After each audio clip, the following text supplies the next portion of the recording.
Bueno, creo que ya podemos arrancar. Bueno, en primer lugar, buenas tardes a todos y a todas los que están presentes. Gracias por acompañarnos. Le dejo la palabra al decano de la facultad, Xavier Añatibia, para que inaugure este ciclo de charlas. Muchísimas gracias, profesora Margarita Torres.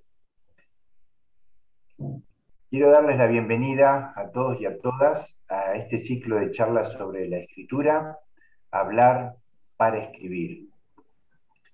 Es para mí un honor y una alegría enorme recibir a una personalidad de la cultura como Marcelo Figueras a esta casa, a nuestra Facultad de Psicología, porque significa para nosotros como disciplina, como profesión, una conexión con el campo de la cultura que está en las bases de nuestra disciplina. El mismo Freud nos planteaba la importancia de la cultura, del desarrollo de la cultura como una fuerza vital que apacigua, que pacifica, que permite el crecimiento, el desarrollo, que permite la unión, el intercambio, la integración, la inclusión, diríamos ahora.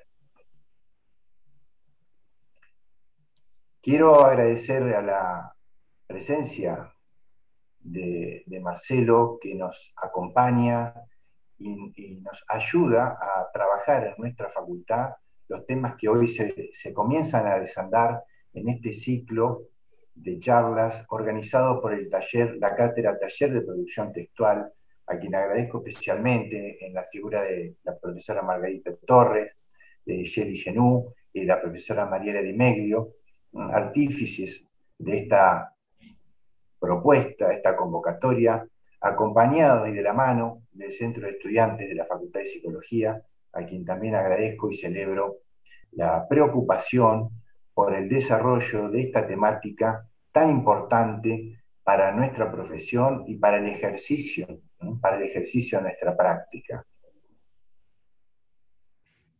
Particular agradecimiento al equipo de educación a distancia que hace posible que estemos aquí anhelando la presencialidad, pero sobrellevándola por estos medios que nuestros compañeros del equipo de educación a distancia nos posibilitan. Destaco la relación entre la cultura y la psicología como en sus inicios, ¿no? En los inicios de nuestra disciplina, de nuestra profesión. Una cultura que se expresa de muchas maneras y en nuestra particular profesión a través de la palabra. Nuestra profesión encuentra en la palabra una herramienta princeps para desarrollar su expertise, sus efectos, su posibilidad de hacer algo por los demás. El campo de la palabra, o sea, el ser humano, nosotros, las personas, entendemos que somos seres de palabras,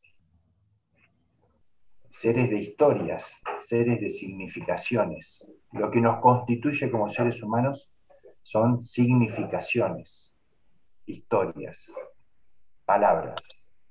Somos hablados por la cultura, nos constituimos como seres humanos desde ahí y hacia ahí. Por eso la importancia de este ciclo, que se va a enriquecer con los aportes de destacados representantes de la cultura, pero que va a poner el foco en la palabra, herramienta principal de nuestra profesión. La palabra que en nuestra casa de estudios predomina en su formato hablada, ¿no? En su formato verbal, la importancia de la escucha, pero que requiere también de su expresión a través de la escritura, de lo escrito. Y en ese plano tenemos mucho por caminar. Por eso celebro esta iniciativa del taller y de la apuesta a pensar los desafíos y dificultades que representa para nuestra disciplina, para nuestra formación en el grado Pero también aquí hay presentes graduados y graduadas interesadas en perfeccionar su expertise, su posibilidad de escribir, de traducir un pensamiento, de traducir una idea en una palabra a través del escrito. Para nosotros representa dificultades escribir. Y digo nosotros y me pongo yo primero, ¿no? Escribir tiene un oficio, tiene sus desafíos, tiene sus dificultades que, que a veces desalientan la posibilidad de la transmisión. Por eso, esta iniciativa viene a aportar herramientas a lo académico, muy importantes, que esperamos que puedan aprovecharlos, que puedan desarrollarlas, que puedan apropiarse de esos elementos para el desarrollo tanto del tránsito por la carrera como ya egresados y egresadas en el ejercicio de la práctica profesional. Por eso, Marcelo, bienvenido. Muchísimas gracias por ayudarnos a ser mejores en nuestra profesión, en nuestro tránsito por la formación y en nuestro trabajo como profesionales. Esta es tu casa, es un honor, un orgullo que nos visites con todo tu trabajo, con todas tus ocupaciones, con tus altísimas responsabilidades, que te hayas hecho un tiempo para compartir con nuestros estudiantes, nuestras estudiantes, egresados y egresadas, algo de lo mucho que tenés para transmitir, nos llena de alegría, realmente nos sentimos agasajados con tu presencia. Muchísimas gracias, espero que te sientas cómodo y que nuestro auditorio tan numeroso que ha sabido convocar pueda aprovechar esta reunión. Muchísimas gracias. Muchas gracias, Javier. Bueno, vamos a inaugurar entonces este ciclo. Gracias, Marcelo Figueras, nuevamente por tu tiempo y tu presencia aquí con nosotros. Mi nombre es Margarita Torres y me acompañan aquí las otras docentes del taller de producción textual, la profesora Mariela Di Meglio, la profesora Yeli Genud. Bueno, juntas pensamos este espacio porque desde 2016 estamos a cargo de esta cátedra que se llama Taller de Producción Textual, que orienta el proceso de escritura de cada uno de los estudiantes con miras al trabajo integrador final, pero también otras instancias de producción escrita que son necesarias en la vida universitaria, en la vida académica. Nosotros siempre intentamos hacer que cada uno de los estudiantes pueda como encontrar ese lugar, esa voz propia, insistimos siempre en eso, y nos interesa que cada uno piense y se asuma como sujeto protagonista de la construcción del conocimiento en su campo. Siempre trabajamos en ese sentido con la idea de desmistificar esto de que la escritura o poder escribir algo es trabajo de ciertas personas que tienen un don o que son, tienen son iluminados, por decirlo así, porque todos podemos trabajar, todos podemos escribir, todos podemos pensar, y bueno, en ese sentido trabajamos. Entonces, como sabemos que la escritura es un proceso, que la escritura es un camino no lineal, que requiere de varias etapas, de correcciones y demás, se nos ocurrió este ciclo de charlas, hablar para escribir, porque también nos cuesta hablar, ¿no? De esta cuestión de las dificultades que tenemos a la hora de plasmar por escrito nuestros pensamientos, nuestras ideas, ¿sí? Nuestros conocimientos también. Pero antes de continuar voy a hablar un poco de nuestro invitado de lujo, que es Marcelo Figueras, para los estudiantes y para todas las personas que nos acompañan. Seguramente todos conocen su trayectoria, pero bueno, para decir sintéticamente algunas cuestiones, Marcelo, bueno, es autor de Recuerdos que mienten un poco, la autobiografía del líder de la banda Patricio Rey y sus Redonditos de Ricota. Bueno, sabemos que eso es un ingrediente fundamental para la convocatoria de nuestros estudiantes, porque Marcelo es como sinónimo del indio, y eso no es poco. Bueno, también Marcelo, en su extensa trayectoria, a fines del año 2000 visitó Israel para cubrir la segunda invitada para la revista española Planeta Humano. De esa experiencia surgieron las historias que cuenta en su novela Aquarium. A ellas se suman otras como El muchacho peronista, que creo es el primer libro de Marcelo, hace 30 años ya. El espía del tiempo, Kamchatka, que todos conocemos quizás más por la película.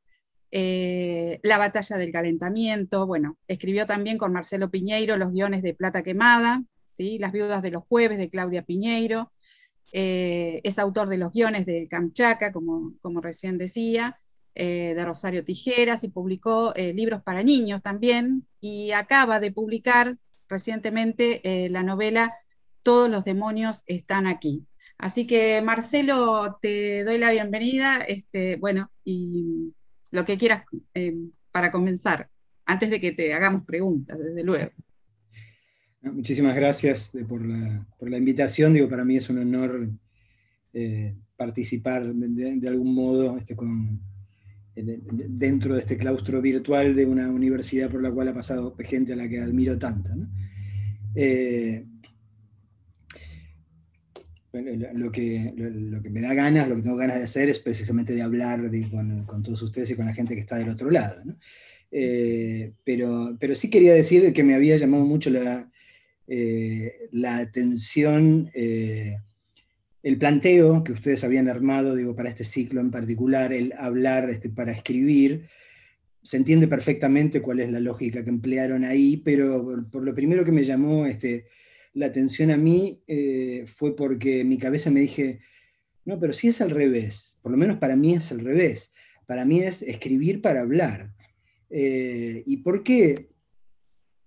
Porque me he ido dando cuenta, digo, con el correr de los años y de los libros y de los artículos, que para mí la escritura es el verdadero ordenador de mi pensamiento, ¿no? Muchas veces me ha pasado esto de darme cuenta de que estoy escribiendo algo y recién ahí me doy cuenta de qué es lo que creo verdaderamente, qué es lo que opino sinceramente con respecto a determinados temas, ¿no? Ese es para mí el poder de la escritura, que puede sacar de mí las cosas que de otro modo permanecen por lo menos ignoradas o inconscientes, ¿no?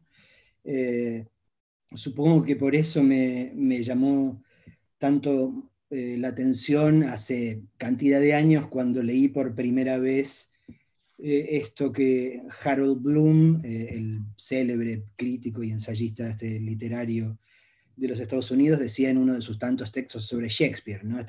Bloom argumentaba que los personajes shakespearianos, que obviamente son personajes que hablan, digamos, esa es la definición esencial de su actividad en escena, recién terminan de comprender, por eso, qué es lo que piensan, qué es lo que sienten y quiénes son cuando se escuchan. Cuando se escuchan decir determinadas cosas, ¿no? Como que el momento del clic, el momento de la verdad, solo les ocurre cuando se escuchan a sí mismos decir determinado tipo de cosas, ¿no? A mí yo podría decir que me pasa lo mismo, obviamente está claro que no soy un personaje shakespeariano, pero me pasa algo parecido cuando escribo. Descubro cosas que no había sospechado, entiendo cosas que hasta ese momento estaban fuera del alcance de mi comprensión, ¿no? Y esto me doy cuenta de que me ocurre en una doble vía, porque por un lado se puede decir que es lógico en la medida en la que al enfrentarse a un teclado o a un papel, uno se ve obligado a ordenar su pensamiento, a articularlo, a desplegarlo de manera absolutamente racional para explicarse y para que la explicación sea comprensible. Y esto obviamente es parte de lo que me pasa a veces, sobre todo cuando lo que estoy escribiendo no es ficción. Pero cuando escribo ficción me doy cuenta también de que hay otra forma de tirar del hilo de determinadas verdades que tiene uno adentro y que no son conscientes, ¿no? La ficción lo que me permite, supongo que esto le ocurrirá a la enorme mayoría de las y los escritores, te ayuda por eso, a objetivar de algún modo, de repente te encontrás adelante con algo que te está revelando cuestiones que no intuías, ¿no? muchas veces,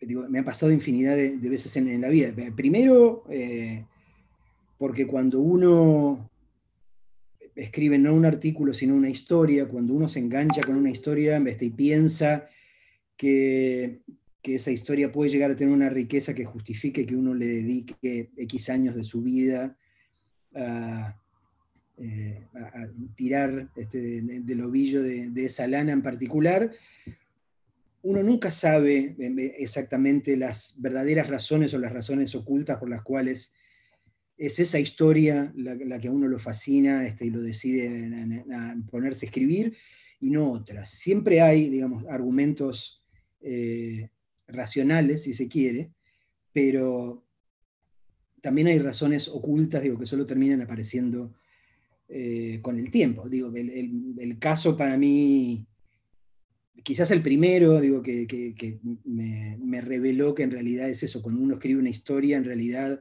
solo está viendo la punta del iceberg de lo que quiere acometer, y solo intuye en todo caso todo lo que hay debajo. Me pasó muy claramente con la escritura de Kamchatka.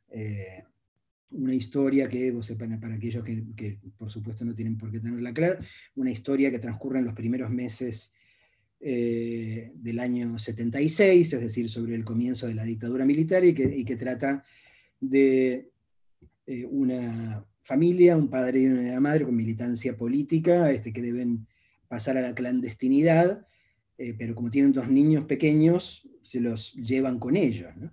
Esto que es algo que pasó, que puede sonar fantasioso quizás, pero la verdad que pasó en infinidad de casos. Hubo muchos y muchas militantes políticos de aquella época que tuvieron que pasar a la clandestinidad, lo cual significa dejar de vivir donde vivían e irse a otro lugar, cambiarse el nombre, etcétera, etcétera, y que tuvieron que arrastrar a sus hijos en esto, ¿no? Digo, porque obviamente la idea no era desarticular sus familias.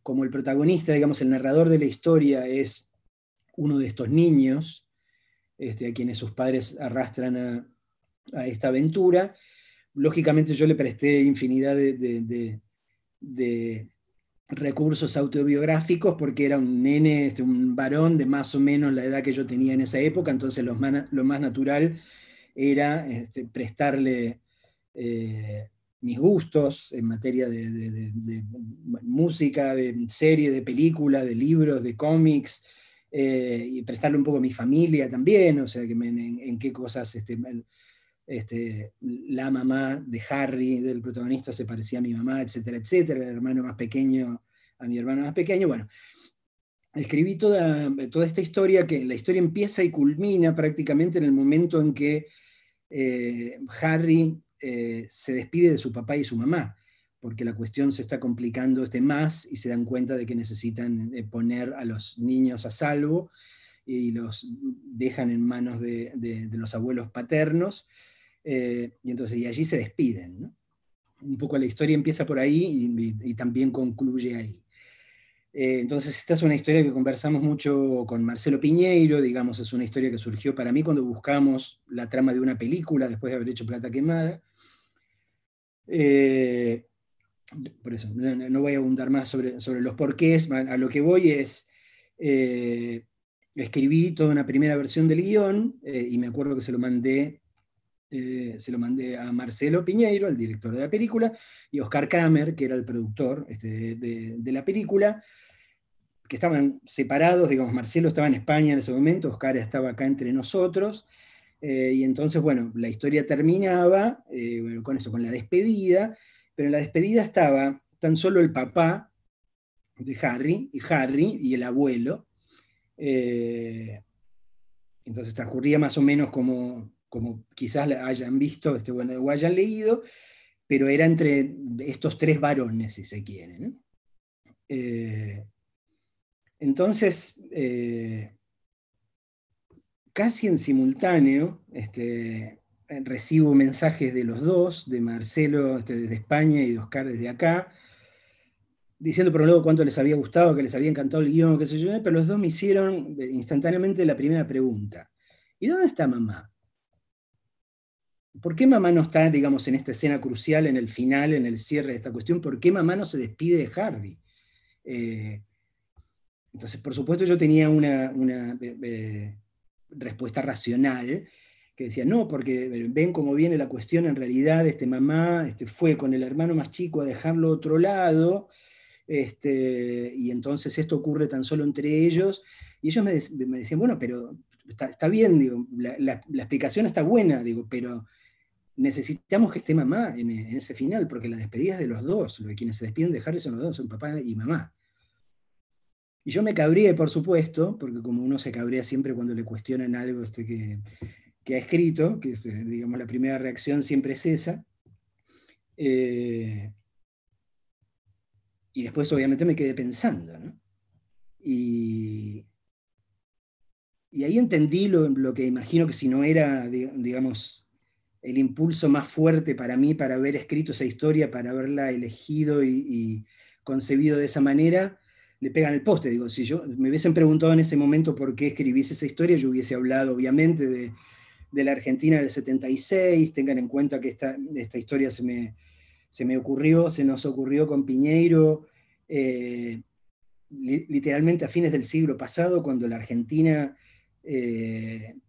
vivía en una impunidad prácticamente absoluta con respecto al genocidio, ¿no? Digo, todavía estaban vigentes todas las leyes de amnistía, de obediencia de vida, todas esas cuestiones, entonces obviamente yo tenía razones humanas y políticas, digo, para querer escribir esa historia, pero con el cuestionamiento que me hicieron Oscar y Marcelo yo me di cuenta de otra cosa. Me di cuenta de que se me había ocurrido esa historia de ese modo, porque todo era una gran puesta en escena para, para poder despedirme de mi vieja, de quien yo nunca me pude despedir. No porque haya sido desaparecida, digo, no por ese lado, digo, no. Por fortuna, digamos, en mi historia personal, no tuve que padecer nada directo, violencia directa por el lado del terrorismo de Estado, pero mi vieja murió muy joven, era mucho más joven que yo ahora, por un cáncer de pulmón galopante que se la llevó así en poquísimos meses, y objetivamente no me pude despedir de ella, ¿no? Digo, estaba internada en un momento y murió antes de lo que imaginábamos que podía llegar a ocurrir el desenlace.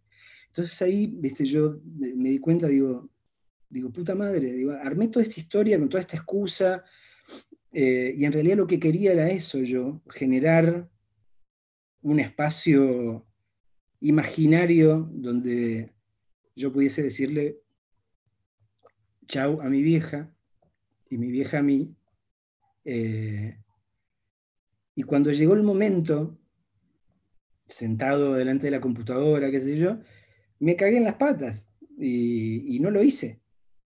Y no lo hice, me producía tanta angustia, digamos, ponerme en esa situación, eh, que me dio miedo y la saqué a mamá del medio con una excusa argumental muy atendible, pero que dramáticamente estaba en falta, ¿no? Entonces me di cuenta de eso y obviamente mamá volvió a la escena final donde tenía que estar, y la despedida ocurrió como tenía que ocurrir, ¿no? Digo, el bonus track de todo esto para mí es la, la experiencia del rodaje de la película, que me permitió, digo, cuando hicimos esta escena en particular, que mi mamá ficticia, que en este caso era Cecilia Roth, entendiese perfectamente qué era lo que me estaba pasando y que me abrazase físicamente, ¿no? Pero digo, esto que yo ejemplifico a través de Kamchatka es lo que yo creo que en alguna medida nos pasa a todos o debería pasarnos a todos una vez que nos aplicamos a escribir. Una cosa obviamente es articular un texto académico, una ponencia o en ese tipo de cosas que también presenta sus infinitas dificultades, pero lo que para mí parte de la maravilla del viaje de la escritura es precisamente todo lo que descubrís en el camino, ¿no? Yo creo que no hay forma de que te armes un plan 100% perfecto, y que te atengas a eso, si uno se pone a escribir y uno se involucra emocionalmente en lo que está escribiendo, ¿no? Me parece que lo que uno tiene que hacer es empezar. Obviamente uno siempre puede tener un plan más o menos estricto, o concebido, pero sobre todo dejar que te ocurra, ¿no? Dejar que pase. Esa era una Con de las... respecto a eso que decís, Marcelo, me interesó esto que vos decís, lo primero que uno, la primera reacción de uno cuando le devuelven algo corregido es, bueno, enojarse. Pero sin embargo, vos en tu experiencia, en esta experiencia puntual que estabas haciendo referencia, ese lector que te objetó algo, te hizo repensar, te hizo redefinir, y siempre el lector es un coproductor. Es interesante porque, bueno, a los estudiantes nos pasa en el aula esto de, bueno, cuando uno corrige, cuando el otro lee lo que yo he producido, siempre uno tiene el temor de ser juzgado, ¿no? Por el otro. En el caso, bueno, de la escritura académica, de ser juzgado en nuestro saber, de nunca sentirnos seguros, que eso también lo intentamos trabajar, de poder decir, porque tenemos un recorrido como para hacer ciertas afirmaciones, pero sin embargo está ese miedo. Así que me pareció interesante esto que vos comentás en el sentido de que la importancia de aquel que lee, de aquel que corrige, de aquel que nos acompaña en ese camino de descubrimiento. Que es una experiencia verdaderamente indispensable, ¿no? Porque uno puede pensar que esto es algo que transcurre en absoluta soledad, y uno así lo concibe, y uno así lo pare, y va a parar al editor, y de ahí a las máquinas, y ya. Pero no es digamos, eso perdería, digo, creo yo, un porcentaje enorme de la riqueza potencial del proceso, ¿no?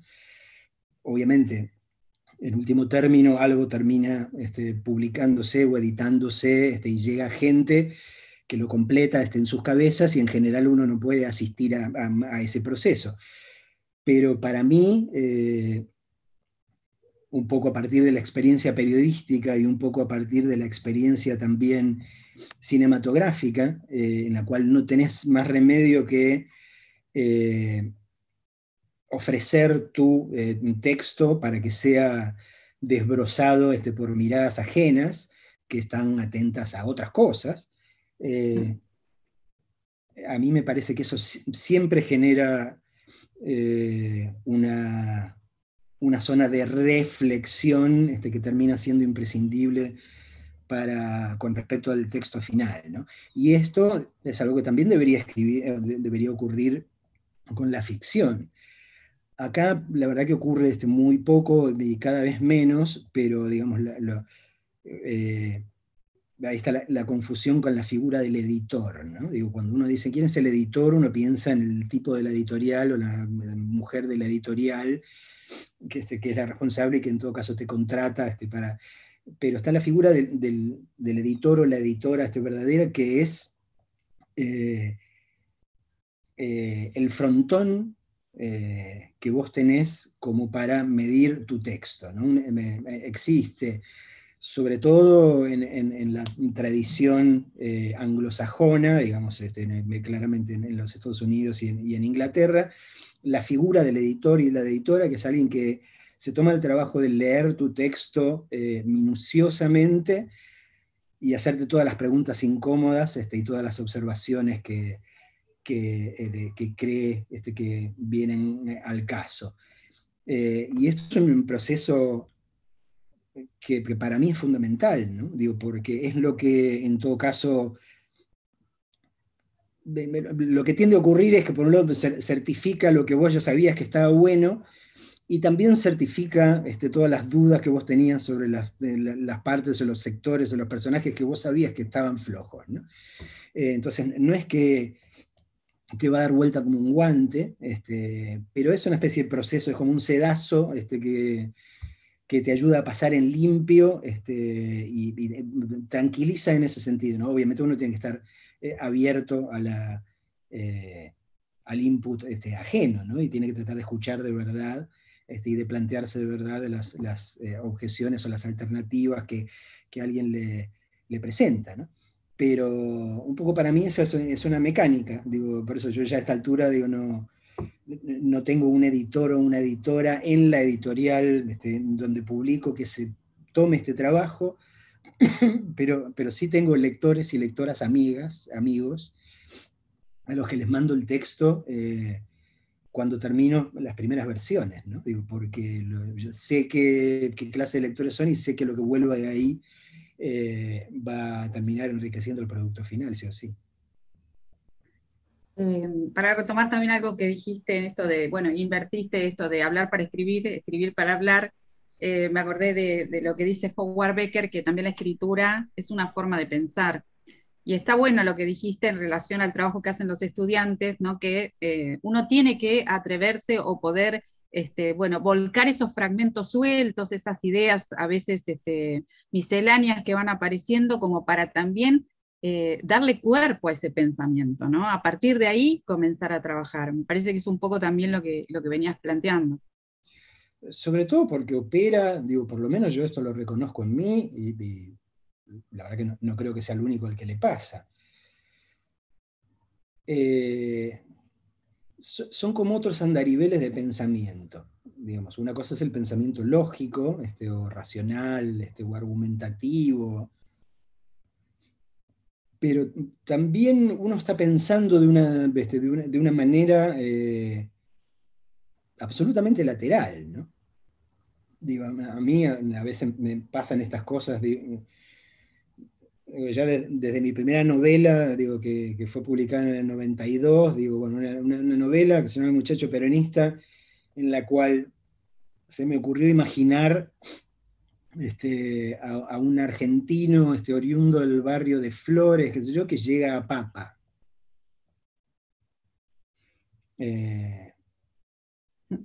Cuando apareció Bergoglio y cuando lo consagraron a Bergoglio, digo, qué cosas, ¿no? Digo, qué raro que funciona la cabeza a veces, qué sé yo. Digo, otra novela que yo escribí entre el año 2010 y el 2014, que se llama El Rey de los Espinos, que es una novela de aventuras, digamos, que mezcla distintos géneros, desde por eso el fantasy, la ciencia ficción, el terror, y que yo la ubiqué en el año 2019, insisto, desde el año 2010, y me imaginé que en el año 2019 el presidente iba a ser Mauricio Macri, y que la Argentina en la cual iban a estar moviéndose estos personajes iba a ser muy parecida a la Argentina que vivimos en los 4 años de esa particular administración.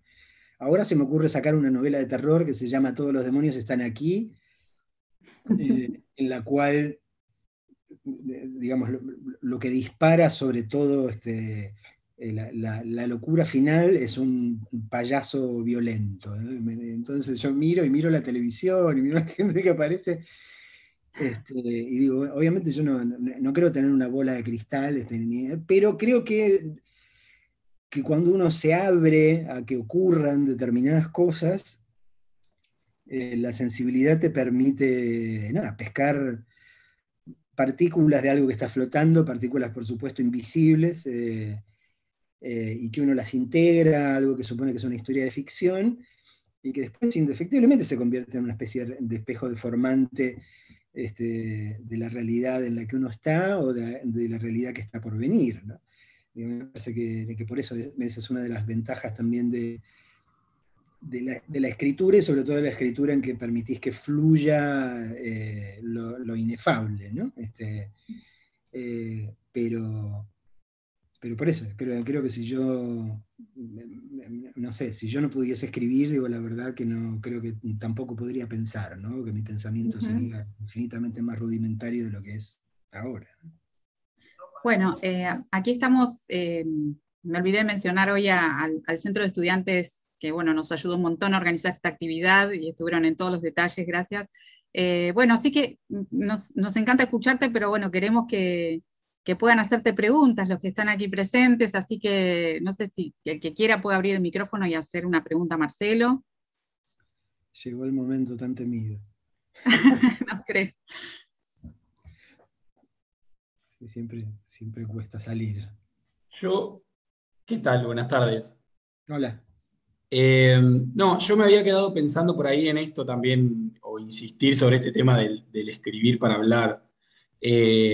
También me había quedado pensando en eso que dijo Margarita, que es como darle cuerpo al pensamiento, y es darle cuerpo literalmente, porque la escritura es poner en físico lo que uno viene pensando. Por ahí este cagazo del que vos hablabas tiene que ver con eso, con el encontrarse después con lo que uno pensó, con lo que uno dejó, con eso que uno fue. Eh, Creo que, no sé, pienso yo que eso debe ser también bastante importante, de dialogar con uno mismo. Bueno, voy por otro lado. Digo, yo por alguno de esos motivos, digo, por eso yo en general siempre estoy como muy pendiente de cosas que yo considero que son signos que eventualmente se me van articulando en un sentido que verdaderamente me resulta importante. Por algún motivo que yo nunca pude explicarme racionalmente, yo que siempre supe, o sea, desde que medía 1 metro de estatura, que lo que quería hacer era escribir historias, en ningún momento se cruzó por mi cabeza la posibilidad de ir a estudiar letras.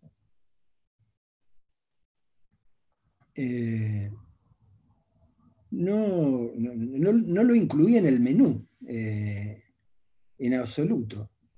Pero obviamente reconozco instancias de profunda formación para mí que fui encontrando a lo largo del camino. Y una de esas, por eso, sigue siendo una cosa también más o menos inefable, porque no he conseguido probarlo del todo hasta este momento. Y bueno, era esta revista claramente periodística que editaba De la Urraca. Ahí lo conocí a Horacio Berbisky, y en el segundo número de este semanario que se llama El Periodista de Buenos Aires, él publicó un largo artículo sobre Rodolfo Walsh, en el cual sobre todo me planteaba la tesis de que Operación Masacre era algo así como el Facundo de su generación, ¿no? Yo la verdad que, por eso, no estoy seguro si había escuchado hablar de Walsh antes de eso, digo, tengan en cuenta de que estábamos saliendo de la dictadura militar, pero la verdad que fue una revelación, y obviamente leí Operación Masacre y leí todo lo que pude conseguir en ese momento. Y en esa época también pasó por adelante de mis ojos una publicación en la que había facsímiles de Operación Masacre, digamos, los originales escritos por Walsh, con las correcciones a mano de Walsh encima. Y yo por eso me quedé viéndolos y empecé a ver, digo, a ver qué saca este tipo, qué corta, digo, por qué corta. Y me fascinó porque era evidente que todo lo que él había ido tachando y tachando y cortando y suprimiendo, el resultado era mejor. Y no por esa cosa, digamos, por ese cliché del que menos es más. A veces menos es menos, ¿no? Claramente, ¿no? Pero había un trabajo de depuración del lenguaje en Walsh, muy interesante, porque lo que hacía le permitía respirar al texto cada vez más, y sobre todo era una muestra de manifestación de confianza en quien iba a leer. Que suena que todos los escritores y escritoras deberíamos tener, ¿no? Digamos, si uno no procede a partir de la confianza de que va a conseguir un lector o una lectora que va a interpretar verdaderamente lo que uno está poniendo, digo, estamos fritos, ¿no? Y siempre pensé que ese trabajo era como una especie de juego de Shenga, o se ubica en el juego de Shenga, el de los ladrillitos, que es como una torre, digamos, la razón de ser del juego de Shenga es que vayas sacando ladrillitos y que no se te caiga la estructura, ¿no? Y un poco lo que Walsh hacía era eso, ir quitando de tal manera de que quedase digamos, la forma más elemental de la belleza del texto, ¿no?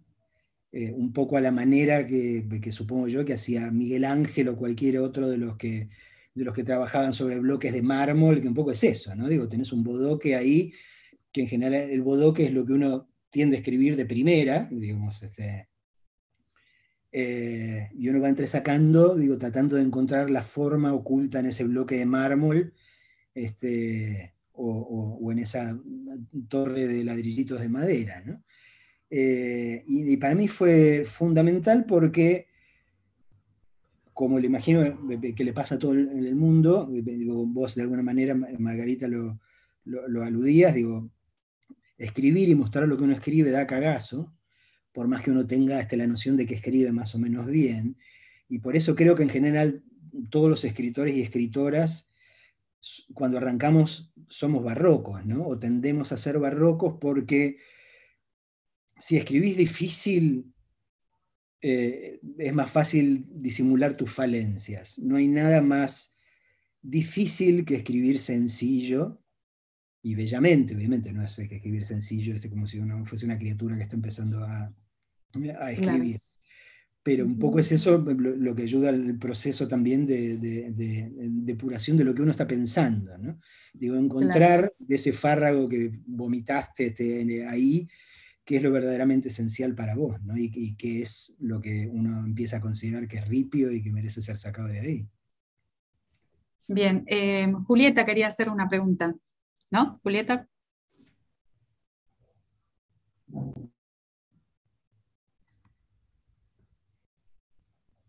Ahí está.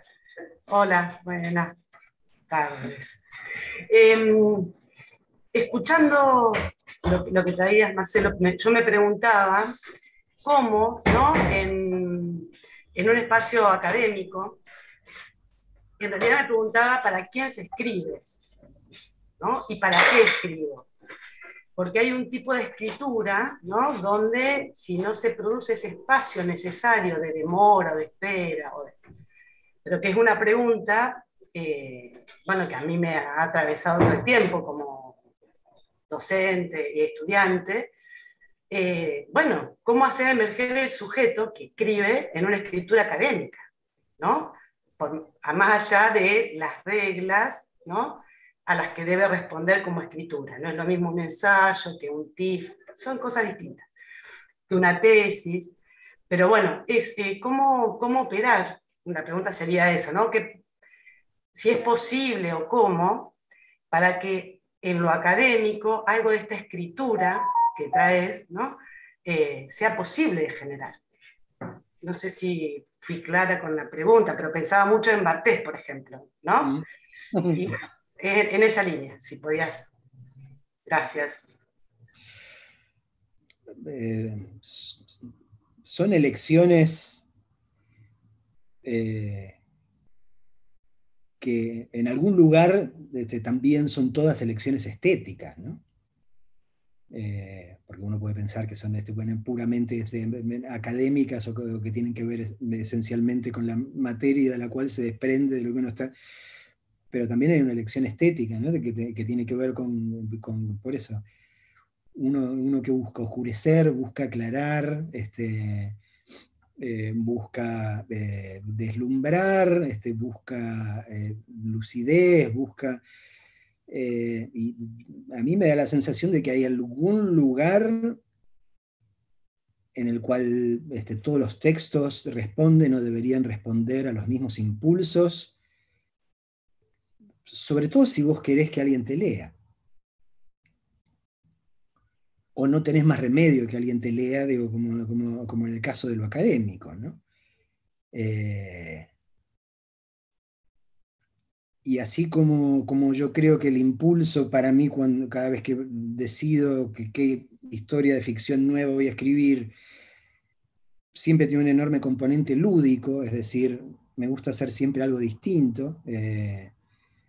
Por eso, mis novelas no se parecen, ¿viste?, nunca unas a otras, en los géneros, en el tipo de texto. Digo, me parece que en todo texto indefectiblemente hay en juego, o debería haber en juego, un estilo de seducción. Obviamente, digo, hay tantos estilos de seducción como seres humanos, diría yo. En la época de las cavernas, todo indica que uno de los estilos de seducción era pegarte un mazazo en la cabeza y arrastrarte por la pata hacia la cueva, ¿no? Pero, y a veces uno se encuentra con textos que parecen muy claramente seguir la línea de ese estilo de seducción. Pero a mí me gusta más ir por otro lado, ¿no? Digo, me parece que uno tiene un poco esta responsabilidad, sea en el tipo de texto que sea, ¿no? Si es un texto que va a leer un profesor o una profesora, si es un texto en el que simplemente voy a exponer, por eso, o lo que pienso, o lo que investigué, ¿no? En puros términos de ficción, yo siempre digo que el primer mandamiento es no aburrir, ¿no? Pero es una forma, si se quiere, prosaica de poner esto de los estilos de seducción. Digo, yo necesito conducir a quien lee por el camino que yo le estoy planteando, invitarla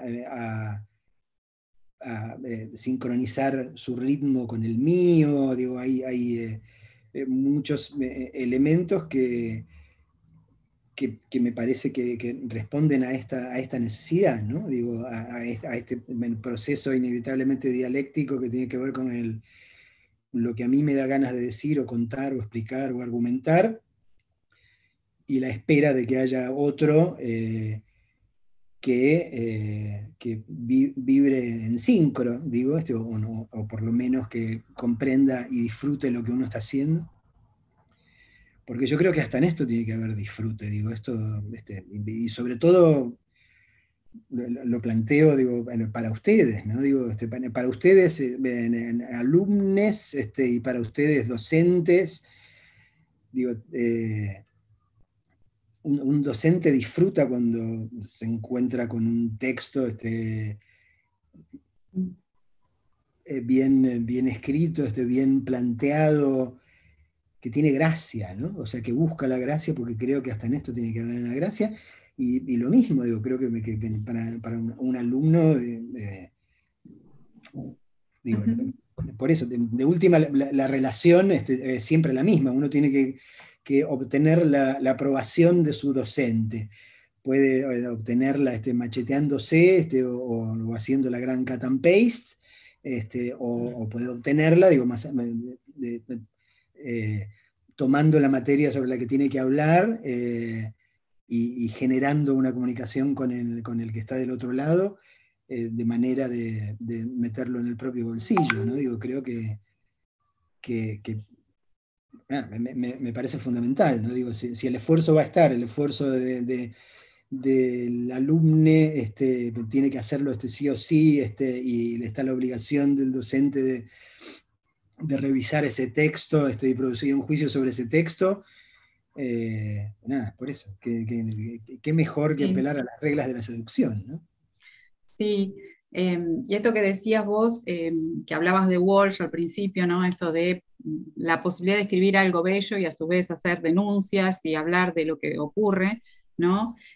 También pensaba en esto que siempre trabajamos en el taller, en el sentido de que por más que trabajamos básicamente textos académicos y que tenemos por los rasgos de la escritura académica que atenernos a ciertos códigos, ciertas maneras, no por eso podemos ni tenemos que renunciar, porque de hecho creo que es imposible hacerlo a la subjetividad, a eso que realmente nos inquieta, que nos mueve, que es el deseo de saber determinadas cosas. En eso también en la escritura académica se juega, más allá de los rasgos y de los códigos de este tipo de escritura, esta cuestión de poder decir algo y tener una posición política en eso que estoy diciendo, una posición disciplinar, que en ese sentido el proceso de la escritura en ficción o en el texto académico o en un texto de opinión o en un texto periodístico está presente, me parece.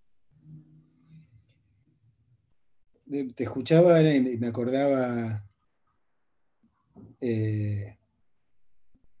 a mí me tocó por cuestión generacional, digo yo que por eso, como les decía, digo, siempre quise escribir ficción, y cuando empecé a trabajar y cuando decidí estudiar, decidí estudiar periodismo, y fue de eso de lo que empecé a trabajar. Para mi generación había un divorcio fenomenal entre todo lo que tuviese que ver con lo real, con la realidad, incluyendo esto lo periodístico, y lo literario. Para los tipos y las tipas que empezamos a escribir ficción en mi generación, había un mandato muy claro que nos decía, si lo que quieren es hacer literatura, no tiene que haber ningún elemento de lo real que nos circunda ahí dando vueltas, y un poco se utilizaba la literatura de Borges como mascarón de proa, en el sentido de que por eso era posible, era mejor escribir sobre las sagas nórdicas o sobre filósofos árabes del medioevo o cualquier cosa, menos nada que tuviese que ver con lo que era la Argentina de ese momento, ¿no? Y el peso era muy fuerte, ¿no? Porque cuando uno quería ser escritor, y decía, entonces, digo, claro, si yo quiero ser escritor, no puedo escribir una historia que tiene que ver con mi barrio, o con mi cuadra, o con algo que me ocurrió. Y era un mandato muy claramente político, ideológico, estructurando una forma de censura, ¿no? La idea era, por eso, de que la literatura no hablase de nada de lo que nos había ocurrido o nos estaba ocurriendo. Y si bien yo la verdad que no soy un escritor realista necesariamente, o no es lo que me gusta hacer, no me gusta hacer costumbrismo, no me gusta necesariamente que mis diálogos sean imitando el vernacular del momento, era tremendo, ¿no? Porque era una esquizofrenia fenomenal, porque finalmente, digo, si no podíamos escribir de lo que estaba pasando, si no podíamos escribir de nuestras emociones, si no podíamos escribir de lo que nos angustiaba, lo que sé yo, digo, finalmente, ¿cuál era la gracia de escribir? ¿No? Digo, producir simplemente un cacho de belleza inerte que se pudiese exhibir en un museo contemporáneo, y la verdad que perdía mucho de la gracia. Y para mí el descubrimiento de Walsh fue la revelación en este sentido, ¿no? Porque Walsh, muy claramente, ya que estamos en el marco de La Plata, de la ciudad de La Plata, era la respuesta a todo a lo que yo estaba buscando, ¿no? Obviamente primero lo descubrí como periodista, y leí Operación Masacre más como un texto non-fiction que otra cosa, pero Walsh era precisamente la muestra de que se podía hacer las dos cosas de manera excelsa, que podías hacer una literatura de un nivel verdaderamente descollante, al mismo nivel que Borges, digo, para usar el mismo ejemplo que yo mencioné antes, y que era el zapato con el que nos sacudían en ese momento, y al mismo tiempo hablar de cosas relevantes, ¿no? Hablar de las cosas que hacen que estemos como estamos, y del por qué estamos como estamos.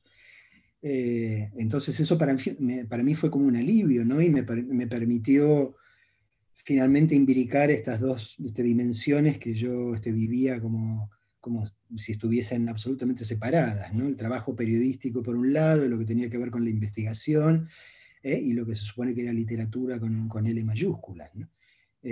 Claro. Y yo creo por eso, en ese sentido, que volviendo al ámbito académico, que se puede hacer las dos cosas, ¿no? Digo, que se pueda... que obviamente hay que hablar de lo que hay que hablar, y hay que escribir de lo que les piden que escriban, y hay que investigar lo que les piden que investiguen, pero al mismo tiempo se puede hacer con verdadera elegancia, ¿no? Digo, con con gracia, digo, no gracia en el sentido de diversión, sino digo con Sí, claro. la gracia verdadera, ¿no? Bien, están los chicos del centro de estudiantes que querían hacerte una pregunta, Marcelo, así que si les habilitan el micrófono a Yu y Juli. Ahí está. Bueno, gracias. Hola a todos.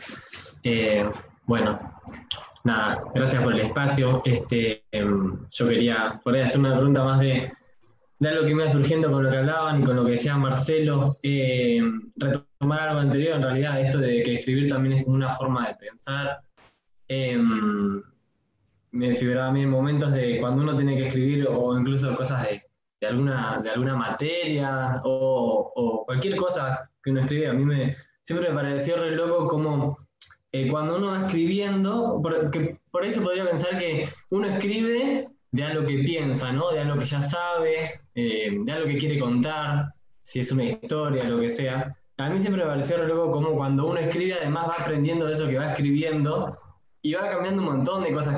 Por eso también está bueno pensarlo así, como que escribir es una manera de pensar, porque cuando uno va escribiendo algo que sabía o que se lo está inventando, se van reformulando un montón de cosas en el interior de uno. Por ahí un poco la pregunta es más si a vos, Marcelo, también te pasa eso, por ejemplo, cuando relatás una historia, si cuando vos vas escribiendo también te van cambiando las cosas que vos pensabas sobre una cosa anteriormente. No sé si se entiende la pregunta, pero va por ahí. Sí, por supuesto que me pasa, y por supuesto que estoy muy feliz de que me pase. En general yo tiendo a pensar que ponerse a escribir algo que es relevante para uno, una cosa es una tarea que uno no se puede sacar de encima, un trámite con el que uno tiene que cumplir de una forma u otra, es un tema, pero cuando te pones a escribir algo que es verdaderamente relevante, quizás porque es exactamente lo que pensás, o porque tiene que ver con una experiencia personal, etcétera, etcétera, yo tiendo a pensar que es como un viaje, ¿no? Digo, en general a todo el mundo le gusta viajar, y también hay casi tantas clases de viajeros como seres humanos, ¿no? Hay gente, muy claramente, que no viaja hasta que no tiene resuelto el último piolín de todo su trayecto, ¿no? O sea, que sabe no solo pero cuándo se va a tomar el avión o el barco, yo qué sé, sino a qué hora va a llegar en el otro lado, qué hotel ya tiene reservado ahí, cuáles son las excursiones. Hay gente que viaja de ese modo, pero para mí la escritura es como viajar con... primero con un pasaje de ida, nada más. Y después simplemente con algunos mojones que uno sabe algunos lugares que querría visitar, pero no tiene claro necesariamente el orden en que los va a visitar, ni mucho menos, porque finalmente lo que termina de determinar lo que vas a escribir es la experiencia, es lo que ocurre cuando estás escribiendo, lo que aparece ahí. Por supuesto hay gente que también que empieza a escribir por el final, que un escritor que yo admiro mucho, que se llama John Irving, empieza escribiendo el capítulo final, digo, a mí me enloquece eso, digo, pero bueno, a él le sirve, ¿no? Digo, yo necesito llegar a ese final, y para llegar a ese final necesito que me pase todo lo que me va a pasar desde que salgo de casa, ¿no? Y un poco esa es la prueba, cuando te encontrás con el texto terminado, aunque más no sea una primera versión y todo, indefectiblemente has descubierto algo que no sabías cuando empezaste a escribir. Indefectiblemente. Se puede decir de forma hasta física y orgánica, claramente ya no sos la misma persona que eras, aunque más no sea porque transcurrió el tiempo que tiene que transcurrir entre el que pusiste la primera frase y que terminaste. Pero más allá de eso, objetivamente el proceso de escritura es transformador. Revela cosas que vos no sabías, ni que sentías, ni que pensabas. Y esto es parte de la gracia y del porqué de escribir, ¿no? Digo, porque yo quiero entender cada vez más y yo quiero saber cada vez más, ¿no? Entonces la escritura es el camino que a mí se me presentó más o menos naturalmente para ese lado. Y es una cosa, digo, que a mí me llamó la atención, digo, no tomen esto por el lado necesariamente ideológico o político, porque no hace falta, pero me acuerdo cuando leí Sinceramente, digo, que acababa de salir el libro de Cristina, y fui a escucharla, presentarlo en la feria del libro de entonces. Digo, ustedes saben cómo es esto, digamos, siempre está lleno de gente más o menos conocida por distintos motivos, que dice, voy a escribir un libro, y todos saben que en el enorme porcentaje de esos casos en los cuales en realidad la persona famosa o conocida, popular, qué sé yo, no es la que escribe el libro verdaderamente, que siempre hay alguien, en todo caso, que ha tomado los apuntes y que escribe, qué sé yo. Está lleno, porque está lleno de futbolistas, boxeadores, actores, actrices, políticos, que escriben, digamos, que publican libros con su firma, pero todos sabemos también que por eso, en enorme cantidad de casos existe esta figura de lo que se llama el ghostwriter, o el escritor o escritora fantasma, que es el que está verdaderamente atrás, ¿no? Entonces yo pensé, digo, cuando me enteré del libro de Cristina, pensé que podía ser uno de estos casos también, porque es parte de la regla del juego, ¿no? De decir, bueno, una persona así se sienta a ver y le dice, quiero escribir de esto, de lo otro, qué sé yo, juntar artículos, discursos que dije, qué sé yo, más o menos armarlo, ¿no? Y cuando empecé a leer el libro, me di cuenta de que a Cristina le iban apareciendo cosas cuando empezaba a recordar o a explicar determinadas situaciones históricas por las que habían pasado, qué sé yo, y que eso le cambiaba los planes todo el tiempo. Empezaba a escribir algo que quería escribir y aparecía otra cosa con la que ella no había contado, que no estaba en su plan original, y ella le permitía que ocurriera, o digamos, lo incluía, ¿no? Digo, ahí fue cuando yo dije, sí, esta mujer escribió este libro, o por lo menos lo dictó de pe a pa, porque la única forma que te des cuenta de que pasa eso es porque te has tomado el trabajo de escribir algo en lo cual estás verdaderamente involucrado emocionalmente, ¿no? Si no, no te ocurre. Entonces a mí me pareció un poco que era la prueba de esto, ¿no? Pero de la riqueza que tiene el proceso de la escritura en ese lugar. Tenemos el punto de partida, tenemos una idea de dónde querríamos llegar, pero parte de la gracia es lo que te ocurre y no esperabas. Claro. Qué buena esa invitación al autodescubrimiento también que estás planteando, Marcelo. Juliana quería hacer una pregunta y después está Mariela y Cande. Juliana, ¿querés preguntarle?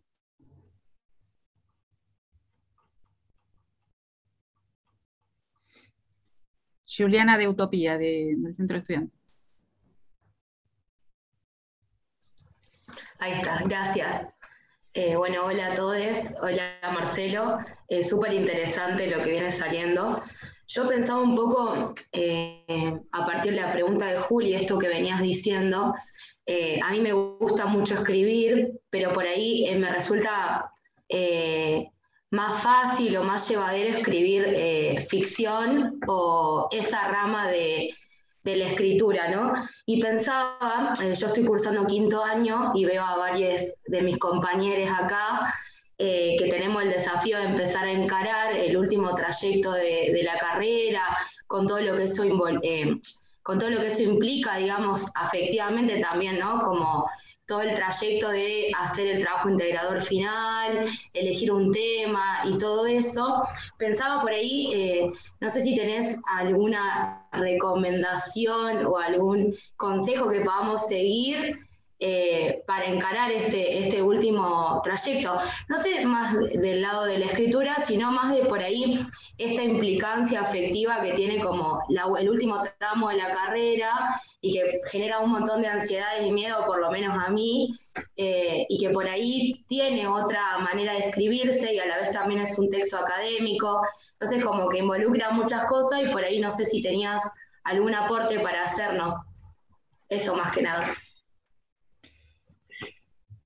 difícil así en términos genéricos, ¿no? Digo, yo quiero creer a esta altura del partido, digo, en todo caso que Margarita y las demás docentes me lo digan, digo, que incluso en un texto formal, a esta altura del partido se puede incluir en un apunte biográfico, una reflexión, sobre todo en la medida en la que uno, digamos, transparente las reglas del juego que quiere jugar desde el comienzo del texto, ¿no?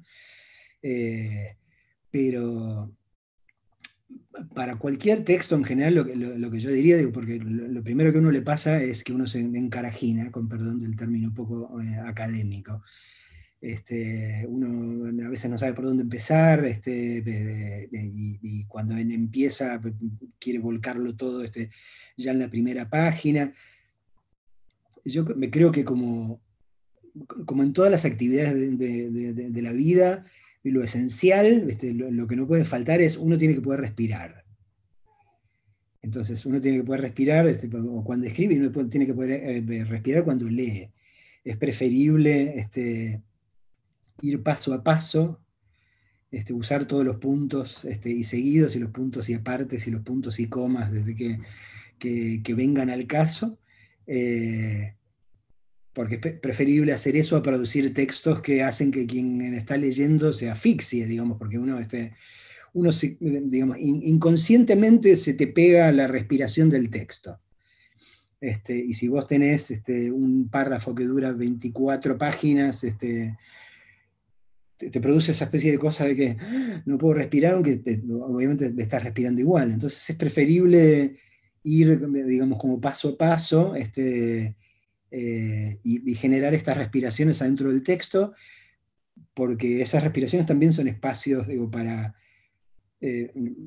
quien está leyendo, se permita el disfrute, o se puede estar disfrutando, o se permita pensar sobre lo que acaba de oír, digo, en ese sentido. No traten de escribir lo más simple que puedan,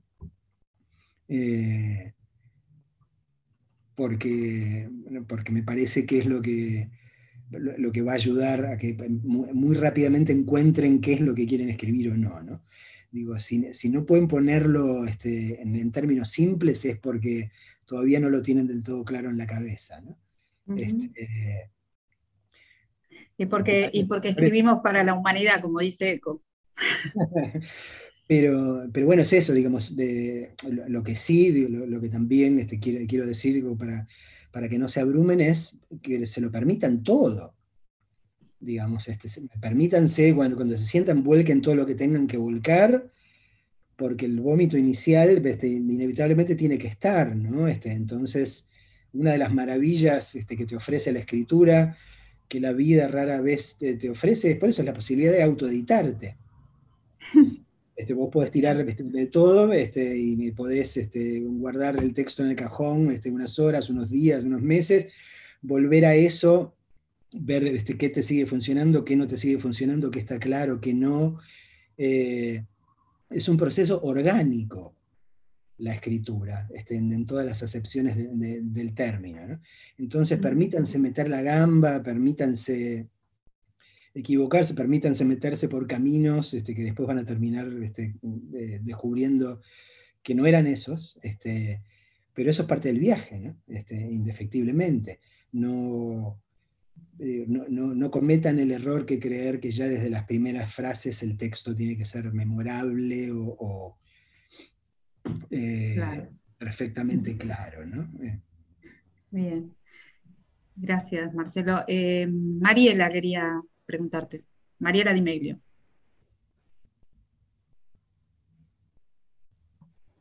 Ahí está. Una cosa que quería preguntar en esto que vos decías, Marcelo, de que por ahí uno a veces escribe, deja descansar un poco esa escritura y lo retoma más tarde. ¿Cómo manejabas el tema del tiempo? Digo, también para que nos demos una idea, ¿cuánto tiempo te demanda escribir cualquiera de tus libros? Porque una cuestión que nos pasa en la facultad, como docentes, como alumnos, es que siempre nos está como corriendo el tiempo, ¿no? Entonces, esto que vos estás diciendo, cuando uno lo imagina en un contexto de poder ir y venir, dando todo este proceso del que vos hablabas, bueno, por supuesto que nos resulta fascinante y es súper disfrutable. Pero ¿qué pasa cuando, no sé, imagino una editorial, tenés que, no sé si eso te pasa, digamos, cumplir con una fecha, una entrega? Digo, ¿cómo es para vos cómo manejas el tiempo en tus escritos? A ver, bueno, por un lado hay una parte de oficio que uno tiene indefectiblemente con el camino recorrido. En ese sentido, por eso el oficio periodístico es muy formador, porque uno siempre está corriendo contra el tiempo, como vos decís, ¿no? Siempre luchando contra el deadline que tenés, y tenés que producir un texto comprensible, disfrutable, donde se diga todo lo que se tiene que decir, se informe todo lo que se tiene que informar, porque te suena la campana y fuiste. Entonces, por un lado hay mucho de oficio, lo que Horacio Berbisky siempre llama orasculo, que yo creo que es absolutamente fundamental, ¿no? Digo, porque yo no creo, ni nadie a quien yo admire profundamente es gente que depende de la musa, ¿no? Lo de la inspiración. La inspiración es, no sé, que milésima parte de lo que tiene que ver con el proceso en sí mismo, pero aparte, precisamente porque es tan rara, si vos no estás preparado cuando llega, es decir, si no estás sentado donde tenés que estar sentado con la virome y el papel o la computadora, qué sé yo, está frito, ¿no? Entonces hay una disposición, hay un trabajo de poner el alma en, ok, la estamos buscando, pero mientras la estamos buscando nos estamos equivocando tranquilos, porque es lo que hay que hacer, y escribiendo y tachando y tirando y escribiendo cosas nuevas. Ahora, por el otro lado, digo, lo que yo aprendí con respecto a mi propio proceso es que depende de cada historia, depende de la característica de cada texto. También conozco personas absolutamente metódicas, que te pueden tirar una novela por año, porque trabajan de esa manera. Pero en mi caso depende de cada historia y sobre todo de la claridad con la que uno arribe al momento de escribir, ¿no? Entonces, pongo ejemplos absolutamente contrapuestos. Tanto Kamchatka como la novela sobre Walsh, El negro corazón del crimen, son dos novelas que escribí rapidísimo. Porque cuando apareció la idea, apareció como casi todo, y más allá de que obviamente había investigación periodística, histórica en los dos casos, infinitamente más en el caso de Walsh por razones obvias y todo, estaba tan clara en mi cabeza que las escribí muy, muy rápido, ¿no? Son como que ya nacieron hechas, ¿no? Digo, hay una especie de cosa casi como de una especie de dictado, hay como una voz, cuando encontrás la voz, o como yo había encontrado la voz del niño, narrador de Kamchatka, y todo eso que te lleva, y es casi como si te estuviese dictando algo, ¿no? Entonces ahí de repente terminás novelas muy, muy rápidamente. Y hay otras que son muy trabajosas, en la medida en la que demandan que resuelvas algo tuyo que todavía no terminaste de resolver. Como esta novela nueva mía, que se llama Todos los demonios están aquí, ¿no? Yo la empecé a escribir como hace más de 6 años, 7 años, y había algo que todavía no terminaba de encontrar, y por eso y en el medio apareció Walsh, y escribí la novela de Walsh rápido, y ahí apareció el indio, digo, con la propuesta de escribir su historia, y escribí por eso, las 850 páginas de ese libro, ¿no? Y recién después pude retomar esta novela y terminarla, ahora sí, un poco más rápido, porque había terminado entendiendo algo que me faltaba con respecto a a la naturaleza de la historia argentina contemporánea, ¿no? Digo, esta cuestión que yo terminé entendiendo cuando ya estaba escribiendo la novela con respecto a decir, bueno, si uno mira los últimos 50 años de la historia argentina, digo, la verdad que el género que nos queda más cómodo para contar nuestra historia es el género terror, ¿no? Digo, porque hemos vivido demasiadas cosas terroríficas, y bueno, pero era eso, ¿no? Digo, de repente naturalizar el género, clavar la bandera argentina en el género terror, decir, no, esto es nuestro, hermano. Digo, la manera más natural que tenemos de contarnos, por lo menos hasta ahora, ¿no? Precisamente porque lo que queremos es terminar de despertarnos y superar el género de terror y empezar a escribir otro tipo de cosas, pero de momento no nos viene bien. Pero es, por eso, insisto con lo del el proceso orgánico, ¿no? Digo, cada historia te demanda, o te reclama, o te interpela, o te pide cosas que podés resolver más o menos rápidamente. Bien, Marcelo. Cande, de Motor Psico, y Felipe Govelo están para hacerte una pregunta. Primero, Cande, cuando te habiliten podés hablar con él. Ahí está. Bueno, hola. Primero que nada, agradecer el espacio, agradecerle a la cátedra por invitarnos a formar parte, y a vos, Marcelo, que es un gran honor tenerte en el inicio de este ciclo de charlas. Y bueno, la pregunta que yo quería hacer venía por el lado de que claramente la escritura es un viaje en el que arrancamos y medio que nos va llevando y en el cual vamos aprendiendo en el proceso, pero indudablemente a veces arrancamos desde una idea central, desde algo que queremos contar, y cómo hacemos para poder centrarnos en esa idea sin perdernos por todo el viaje que implica la escritura. Yo creo que hay que permitirse perderse también, porque es lo que te pasa en todos los viajes físicos también, ¿no? Digo, llegás a un lugar que no tiene salida, y te puede pasar, y es parte del proceso. Pero además de eso, digo, porque muchas veces cuando uno se pierde, llega precisamente a lugares a donde no hubiese llegado de otra manera, ¿no? Y la escritura, digamos, textual, tiene esta maravilla de que te puede llevar, digo, el hecho es, digamos, que el contrato tácito de seducción que vos planteás con quien querés que te lea funcione, pero podés, en la escritura las digresiones en principio son algo que uno agradece. Yo no necesito que sea un texto así, que esté siempre en el eje, porque también tiene que ver con lo de respirar que hablamos hace un rato, ¿no? Y de repente me voy con una anécdota de algo que quizás puede no tener nada que ver, que si la corto, digamos, la historia o la argumentación que pretendo armar no pierde nada en ese sentido, pero por eso pierde un momento inesperado, pierde una respiración, algo que te permite detenerte en otra cosa.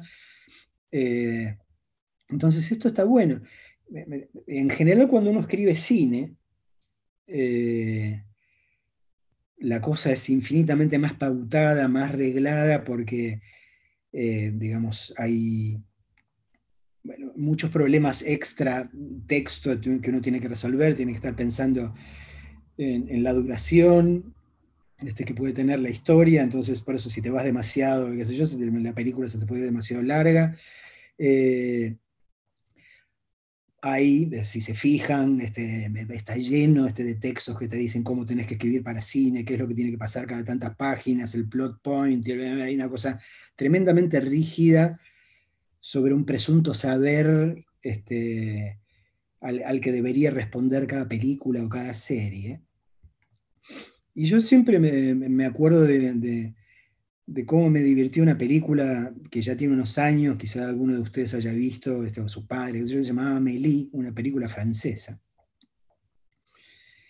que tenía esta cosa increíble, digo, que recién en el minuto, ponele 47, lo cual es casi te diría exactamente la mitad de cualquier película de una duración más o menos estándar. Recién en el minuto 47 te das cuenta que Amélie es una historia de amor. ¿Y cómo llegaste hasta ahí? ¿Por qué toleraste que recién a esa altura del partido se te revelase, se descorriesen los velos y entendieses que Amélie era una historia de amor? Porque todo lo que te contó antes, digo, más allá de contarte cómo era el personaje y todo eso, qué sé yo, tenía tanta gracia y tenía tanta inventiva, qué sé yo, que me podría haber llegado a cualquier otro lado y en el minuto 47 haber descubierto que era una historia de cualquier otra cosa. Y yo hubiese estado agradecido igual, y creo que los espectadores estaban agradecidos igual. El hecho es que lo que cuentes y cómo lo cuentes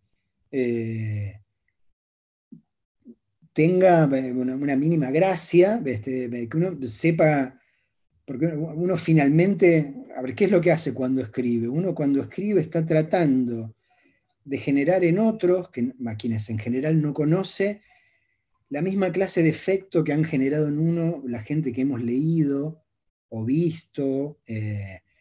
Uno está tratando de emular en algún sentido, por lo menos en el término de los efectos. Si a uno le gustan las comedias, seguramente va a tratar de escribir algo que haga reír o sonreír a los presuntos lectores o al presunto público. El hecho es que sigas seduciendo a quien te está leyendo, y quien te está leyendo en general no te va a decir, no va a parar el libro, te va a decir, che, loco, pero te fuiste y esta anécdota, volvé al personaje tal que es lo que más me interesa. Si lo contás con gracia y con elegancia, uno se deja llevar por ese viaje. Si uno se da cuenta de que el guía turístico, es decir, el escritor o la escritora en este caso, te está llevando por lugares que tienen su propio sentido, ¿no? Digo, por eso no sufras si de repente te parece que te querés ir por un lado y te apartás de la historia central, porque esa es parte de la gracia de un texto, ¿no? Digo, por eso, en el sentido es como, nada, es una corriente de agua, pero como toda corriente de agua, digo, se puede abrir en infinidad de hilos y terminar volviendo a la masa oceánica madre, ¿no? Digo, Claro. En el fondo esto tiene mucho de juego, ¿no? Digo, si el juego o los pases mágicos que estás intentando, digo, son atractivos, nadie te va ningún lector y ningún público te va a retirar el saludo, digo, porque no cumplís con el ABC de lo que debería ser la estructura, la narrativa estructurada, ¿no? Claro. Felipe Govelo y después Rodrigo Palma te quieren hacer una preguntita. Felipe primero, Felipe Govelo. Bueno, ¿qué tal? Buenas. Bueno, gracias por el encuentro. Gracias, Marcelo, también por estar escribiendo. Me parece que, ¿no? Haciéndole honor a la actividad que estamos hablando y escribiendo en esta interlocución. Pensaba también en relación a lo que decía Julieta. Me interesa mucho esa tensión, ¿no? Una tensión valiosa entre lo que es la academia y lo que es una escritura más libre, si se quiere. Y me parece que hay un punto ahí de qué posición frente al saber a la hora de escribir, ¿no? Es decir, si uno escribe, digamos, suponiendo que es el otro o la otra profesor, quien dirige, quien sabe, y bueno, va a ser complicado, digamos, ¿no? Va a ser un punto en el cual supongo que está en el otro, y me parece que hay una diferencia entre lo que es corregir y comentar o copensar. Me interesaba si podías ahí tirarnos algunas líneas también en esa diferencia, Marcelo, porque bueno, te ha tocado estar de los dos lados, ¿no? Escribiendo y también comentando con el Indio, con Cristina, digamos, qué posiciones frente al saber también, digamos, hay que ponerse en falta en ese lugar. Pero me interesaba principalmente ese punto, ¿no? ¿Cómo poder habitar esa tensión. Y creo que hay un punto ahí que vos decías de cierta seducción. Yo lo pensaba en términos de deseo, ¿no? Seducirse es algo de mostrar el deseo, digamos, y que quien dirige o quien corrige, supuestamente, de causar en un estudiante, de poder causar algo de lo que se está haciendo, ¿no? Si no hay eso, bueno, que no haya nada, diría el indio. Digamos, es difícil dar recetas de esto porque depende con el docente o la docente con quien te vayas a tocar, ¿no? Digo, puede ser alguien absolutamente rígido, que solo lo que está pidiendo es que repitas ordenadamente el conocimiento de los textos que te ha dado, digo, como para que te ilumines, ¿no? Yo quisiera creer que a esta altura de la academia, ¿tiene una pregunta también? ¿O? El perro, o la perra. Yo no soy docente, pero me da la sensación de que si lo fuese, yo lo que estaría esperando, más allá de que uno arma un plan de la materia y hay una serie de lecturas, etcétera, etcétera, lo que yo esperaría de cada estudiante que entrega un laburo es un mínimo de creatividad. Algo que me demuestre que está buscando un pensamiento nuevo, ¿no? Que tomó todo lo que, o sea, toda la materia, y que, aunque no tenga absoluta certeza, obviamente, porque si no estaríamos generando una teoría distinta, no pretendo eso, ¿no? Pero que alguien puso algo que lo conmueve verdaderamente, ¿no? Todas estas cosas me llevan al indio indefectiblemente, ¿no? Es decir, el indio diría que haya alguna esencia en juego, es decir, que yo vea que en lo que pusiste, ya sea porque te cuestionó o porque vos querés cuestionarlo, y porque no terminas de estar convencido con respecto al planteo de los textos, pero que haya algo personal en cada texto, ¿no? Digamos, ahí me parecería a mí que la parte de mi tarea la hice bien, ¿no? Porque digamos, el material se deglutió, se leyó, más o menos se metabolizó, pero la devolución en todo caso va a partir de que por eso cada alumno o cada alumna se tomó de algo que la conmovió verdaderamente o que la interpela verdaderamente, y sobre lo cual en todo caso se formulan nuevas preguntas, ¿no? Bueno, obviamente no estoy imaginando que, por eso insisto, que tenga que venir con la resolución de una nueva teoría superadora, pero eso, ¿no? Es decir, que algo de lo que se habló produjo algún cuestionamiento que uno se toma verdaderamente en serio, y a partir de lo cual uno genera un texto que tiene una vibración verdadera, ¿no? Pero bueno, yo no soy docente. Bueno, gracias Marcelo. Está Rodrigo Palma, te quiere hacer una pregunta, así que cuando te habiliten el micrófono, Rodrigo, ahí está. ¿Qué tal, Marcelo? Bueno, muchas gracias por el testimonio, es muy interesante. Quería hacerte dos consultas. La primera era a ver qué diferencias encontrabas desde el momento en que comenzaste a hacer las primeras producciones y este momento, ¿no? Tu actualidad, tus últimas producciones. Y la segunda pregunta estaba relacionada, bueno, con un personaje que se mencionó recién, que es el Indio Solari. Bueno, ¿cómo veías esta experiencia?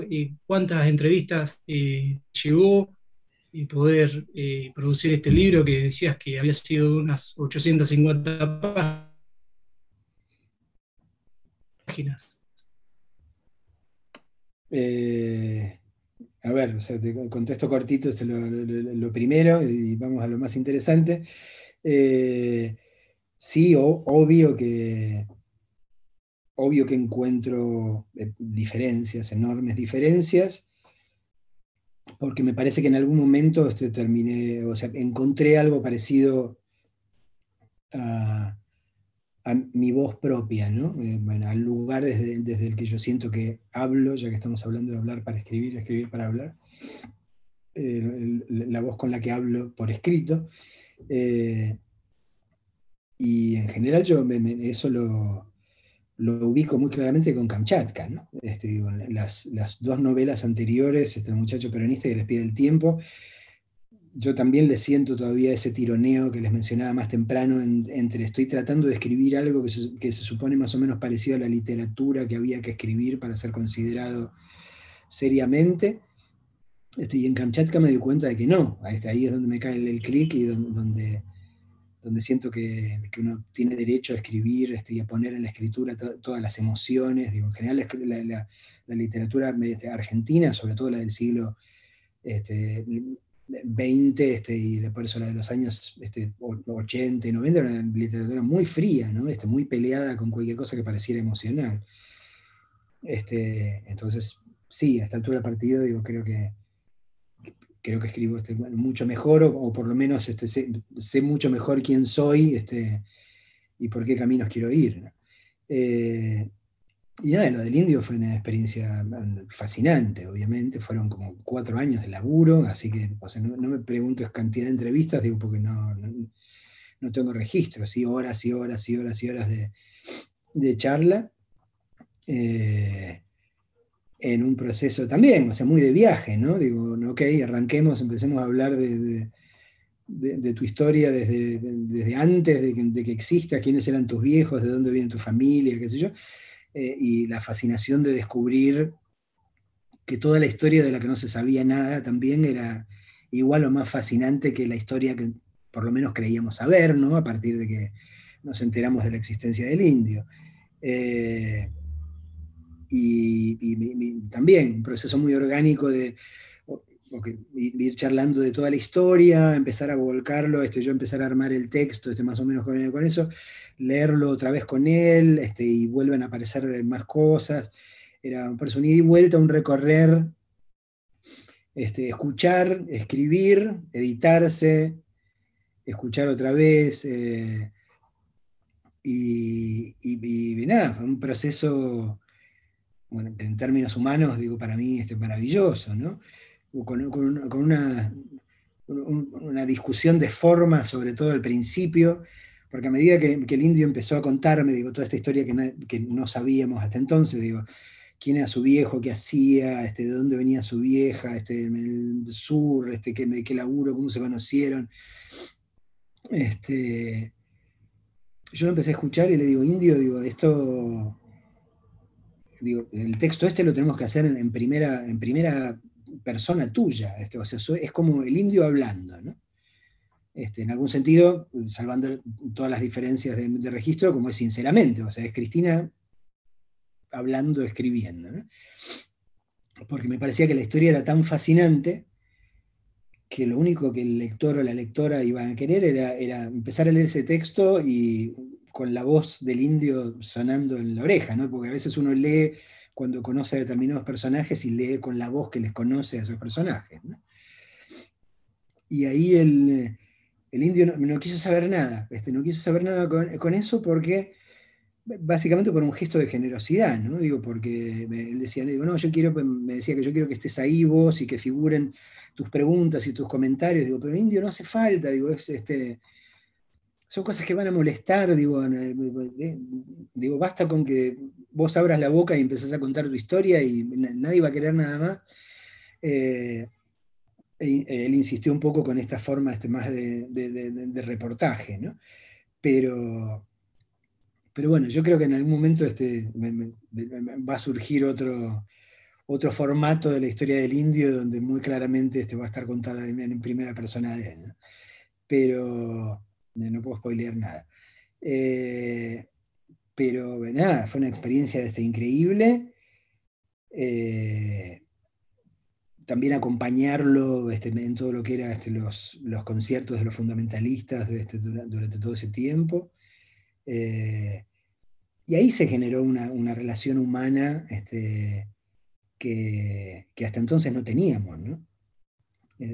Nos conocíamos de muchos años, que yo había hecho entrevistas con Los Redondos, y qué sé yo, pero la última vez que los había entrevistado fue en el año 2000, cuando estaban sacando Momo Sampler, que era el último disco, y después pasaron 15 años en las que no nos vimos, ¿no? Digo, solo intercambiamos mails alguna vez, digo, a partir de algún artículo que yo escribía a causa de algún aniversario de algún disco o algo por el estilo. Pero bueno, cuando él me convocó, primero no podía creerlo, digo, no podía creer que pensara en mí,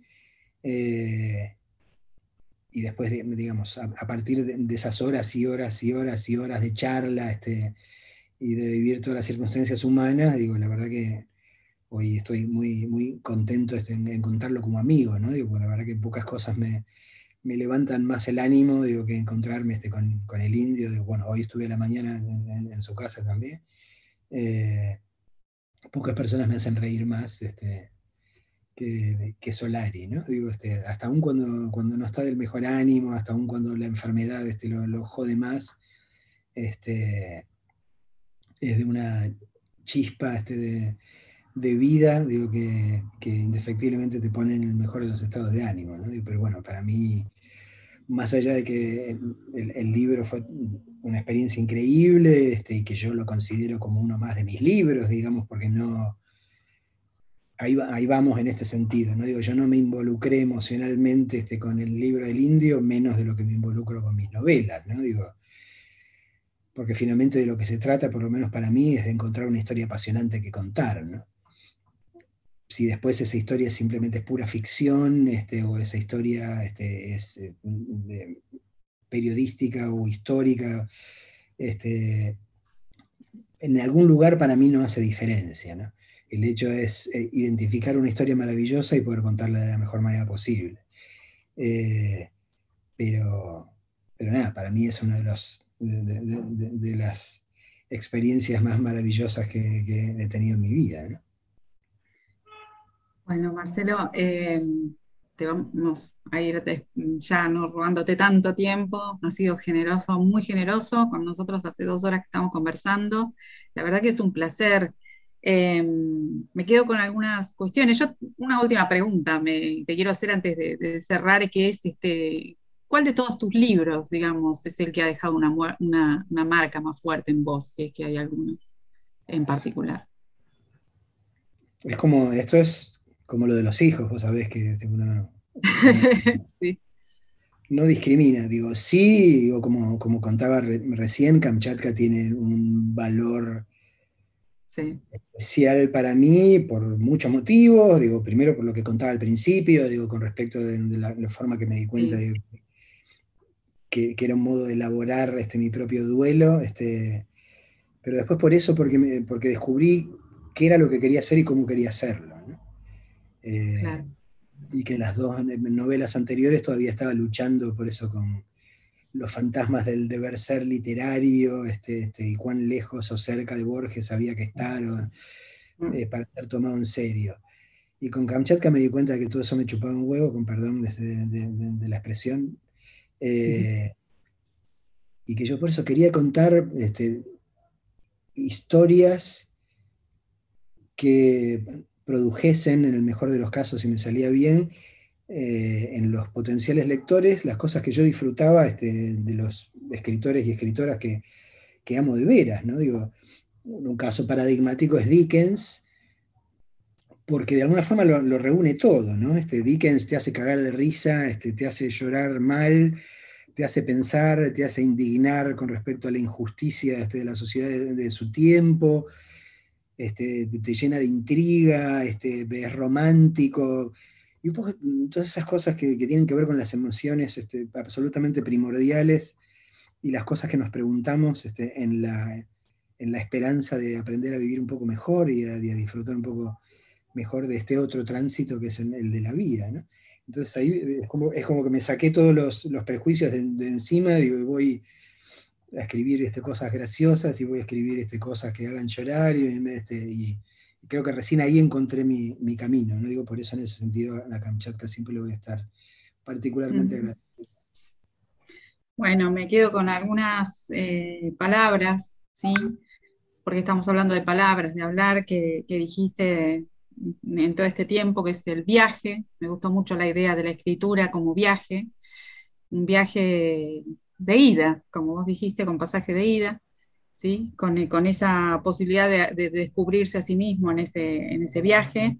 También esta cuestión de permitirse ser uno en lo que está diciendo, más allá de que sea un texto académico o un texto ficcional o un texto periodístico, ser uno, comprometerse, no tener miedo de ese compromiso, respirar también. Para los alumnos cuando nos enojan un poco, cuando corregimos párrafos extensos, muy extensos, bueno, esto de respirar, ¿no? Compartir esto de, bueno, le mando a alguien para que lea, no al editor, sino a mi amigo lector, que sé que va a prestarme atención, eso también de compartir, porque no se puede construir nada solo, si no es con otros es imposible.